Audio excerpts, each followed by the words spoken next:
अहम खबर है, इस्लामाबाद में डेंगू केसेस में नुमाया कमी। 24 घंटों में डेंगू का सिर्फ एक केस रिपोर्ट हुआ है। और आपको ये बताएं कि डेंगू मरीजों की तादाद 4557 है, जबकि इस्लामाबाद में डेंगू से 22 अमवात भी हो चुकी हैं।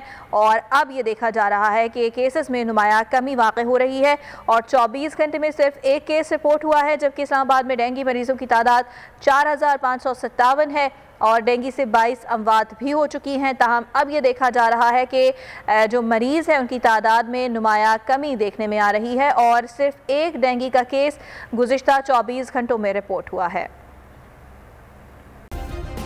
सब्सक्राइब करें और बेल दबाएं ताकि कोई खबर रह न जाए।